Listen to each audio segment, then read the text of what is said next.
Hey, Tommy from the Run Testers with another running shoe review. In this video, I'm going to be taking a look at the Asics Superblast. Now, I was sent these by Sports Shoes so that I could do a review of the shoe. I'm not paid to do this, so anything I say is completely my own view on the shoe. But thanks to Sports Shoes for sorting this out so that I could do this review. Okay, let's dive in and have a look at the shoe.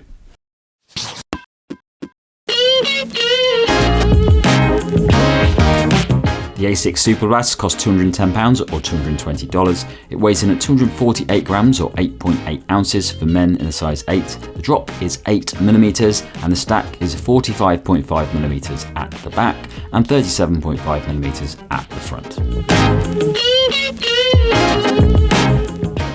The Superblast is a daily training shoe that veers towards faster and longer efforts. The midsole combines FF Blast Plus, the same foam used in the Novablast 3 and Metaspeed 2, and FF Blast Turbo, Asics speed focus cushioning used in the Metaspeed Sky Plus. That mix of materials aims to deliver a cushioned and responsive ride across a range of training sessions. The shoe features a thin asymmetric mesh upper for breathability and comfort, a heel stabilizer for a secure ride, and an AHARPLUS outsole rubber for grip. There's also a trampoline-inspired outsole design for a more responsive bounce. So the fit for me in the Superblast is true to size. It's a little bit roomy in the toe box at the end. It's a little bit of a long shoe like the Novablast, but it's also fairly strict in the width as well. It's a faster shoe, so if you do size down a bit, you're going to end up probably getting a too narrow shoe, so I stay true to size in this. Okay, so the Superblast is an interesting shoe and one that I wanted to try for quite a while.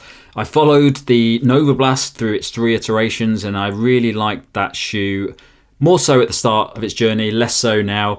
And the Superblast is interesting because it came in and it's a bit of a confusing shoe. It sounds like a really interesting shoe, but I wasn't quite sure where it fitted into the whole Asics running shoe collection, because there are other shoes like the Asics Magic Speed 2 which sound like they do a similar thing to this shoe. So I was a bit confused about where it fit in, so I was really looking forward to testing it out and seeing what it would be like. I've done quite a lot of running in this shoe now. I've essentially just been running in this shoe all the time for the past couple of weeks for a variety of runs. I've raced a 5k in this shoe. I've done long runs in this shoe. I've done very slow runs in this shoe, and I've done shorter runs as well, and some intervals. So I've done a lot of different types of runs in the Superblast just to find out really what it's designed for and where I think it would fit into a running shoe collection, and if it's worth buying as well, because it's a very expensive shoe. It's £210, and I know running shoes are getting more expensive at the moment, sadly, but £210 is a lot of money, and if you're going to spend that on a shoe that isn't a top-end race shoe, that's you really have to make a big investment on that. So that's a big part of how I'm going to review this shoe when it comes down to the value of it. So out of all those runs, the first run I did in it, I wasn't quite sure about this shoe. It worked really well for fast when I was running faster, but when I got slower, I just felt very uncomfortable in it. It just didn't feel like it was really doing anything for me. In fact, it felt like it was trying to make me go faster when I was running at a slower pace. So it didn't feel like a very versatile shoe to me. It was a shoe that skewed more towards those faster efforts and didn't have the versatility. However, over those 2 weeks, I think that the foam has changed a bit. It's not as rigid as it was before, and I've actually been using it for a lot of different runs and really enjoying it for most of those runs. I think it is a very good shoe in terms of what it delivers. It's a very fun shoe, and it's a great shoe to wear if you're going out to do faster training efforts. It's sort of pegged as a tempo shoe, which I think is about right. It really comes into its own when you're training longer distance and you're trying to maintain a faster pace. That's really where this shoe fits in. But it works really well for other sessions as well. I've done track in this shoe and I really enjoyed it. Not as fast as my usual track shoes. Normally I'd use something like the Vaporfly, maybe some like the Hoka Mach 5. I didn't enjoy it as much as those shoes for track, but I did think it was very good, and I did feel like I could run really fast in this shoe. It's got a lovely energy return in it. It's got a lovely feel to it that really pops you off when you're running. In fact, I'd go as far as to say that it feels to me like it has a carbon plate in it, just because it has that really snappy feel to the midsole foam. It's quite a stiff shoe, quite a rigid shoe, which makes it a bit different than the Novablast range, because those shoes are a little bit more flexible, and the foam in that is a little bit looser in terms of how that it moves. But it's a very rigid shoe, and it really does pop you forward a bit. It sort of propels you forward as you're going, and it's really good for that. It feels great and wants you to run faster when you're running in it. The FF Turbo foam that sits inside it is the same foam that you get in the Asics Metaspeed Sky and the Edge, which is it's the Asics equivalent to something like Zoom X. It's the fast foam that's used for racing shoes, basically, and you can feel that. You can really feel that that's what this shoe is partly designed to do, for faster efforts. It does have this thinner layer on the outside of the shoe of FF Blast Plus, which is the same foam that you find in shoes like the Novablast, presumably to give it more of like a daily feel, more of a more balanced feel, as opposed to that FF Turbo, which is quite bouncy and energetic. I'm not sure. I didn't really feel it. There doesn't seem to be a lot on there, so I didn't really feel a big difference on that. I really only felt the FF Turbo when I was running in it.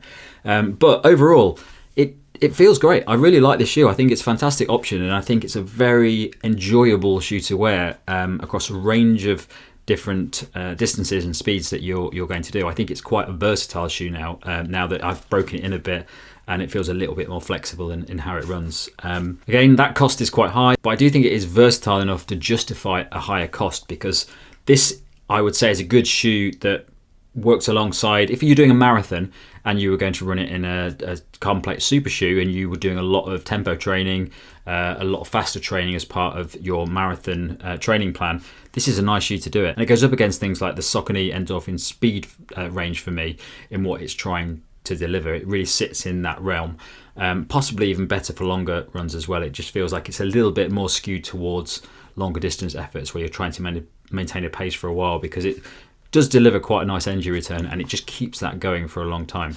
The only other things I would say about the shoe is the outsole is pretty good. It's been quite wet around Brighton where I've been running, and I've not had any issues with it at all. It feels quite sticky. It's been a bit, it has been wet in places that I've ran, and I've no issues at all with this outsole. Pretty impressed with it. There's not loads on there, but there's plenty to cover the main sections, and no issues at all. The upper I'm not so keen with. It's fine. It's just a little bit, it sort of sits in the realm between a more comfortable design for daily running and a race shoe. So it has that same race feeling where it's a little bit plasticky, because it's designed to be very lightweight, but it's not as comfortable as I've found in some other shoes. It's not as comfortable as the upper on the Novablast 3. The only thing I'd say about it as well is it's a pretty stable shoe for me. I've not had any issues with stability whilst running in this shoe, and that's something that we've discussed quite a bit with the previous Novablast range. So yeah, no problems at all, and at pace it seems very good when it comes to stability. Okay, so my verdict in the Asics Superblast is that I really like this shoe. I think it's a versatile shoe that can do a lot of runs from not the really slow stuff, but if you're training daily training miles, I think it's a very enjoyable shoe for that. But it really lets you pick up the pace quite a bit, and I can almost go to my max pace comfortably in this shoe and run really well. When I raced in this shoe, it felt great. Not as good as if I was wearing one of my carbon plate super shoes, but it felt really good, and it, thanks to that rigidity and the FF Turbo, it delivers very similar to what you'd get in a lot of carbon plate race shoes. So it's a great option for that as well. So if you're a sort of runner who wants a daily training shoe, maybe that skews a little bit more towards faster stuff, and maybe even you want to race in it, it's probably a good option. But it's £210. So I'd say for the price, you really want to be getting the best out of the shoe and using it as much as possible, because yeah, it's an expensive shoe, and there are alternatives out there, things like the Saucony Endorphin Speed 3, which is a lot cheaper than this shoe and delivers a very similar experience to what you get from it. I do think the shoe is probably a little bit better for longer distance tempo training sessions than the speed range, including the Speed 3. But I would probably say that shoe's a far better value if you're looking for a versatile daily trainer that goes all the way up to race day even.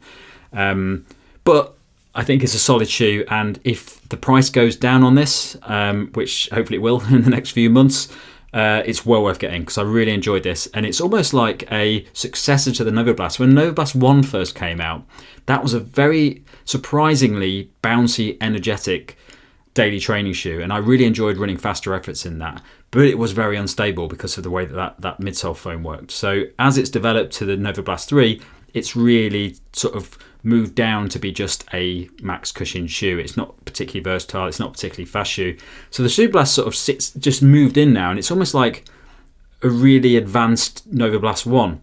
It's got a lot of energy return, it's really, really nice for daily training miles, but also it's quite fast as well. So if you really like Novablast 1 and you wanted something like that and you're not really happy with the Novablast 2 and 3, Superblast is a good option if you're willing to spend the money on it. Another shoe that you might want to look at that's similar to this one is a New Balance Fuel Cell Trainer. Now that's a shoe that, like this, is designed for faster training sessions but skews towards that longer distance training. I would say that the Superblast is far superior to that shoe. You can get that shoe quite a lot cheaper now because it's been out for a while. That shoe really doesn't do a great job. It's a comfortable shoe, it's a really fun shoe to wear, but I do find it caps out and it starts to lose its enjoyment. It starts to lose its efficiency and fluidity as you're running after a certain point. So I normally get to about 20k in that shoe, and I don't really like the experience anymore. Superblast, I haven't had that. It's just really, really nice for doing longer training sessions in, and well worth a look if you want to spend the money. That's it from me. Thanks a lot for watching. Don't forget to like, subscribe, click that little bell, all those sorts of things. And if you go into the caption below, you can find a link to our podcast, which comes out at the end of each month, and we talk about various things. So if you listen to that and if you like it, maybe leave us a rating or a review so other people can find it. Thanks a lot for watching. Catch you next time.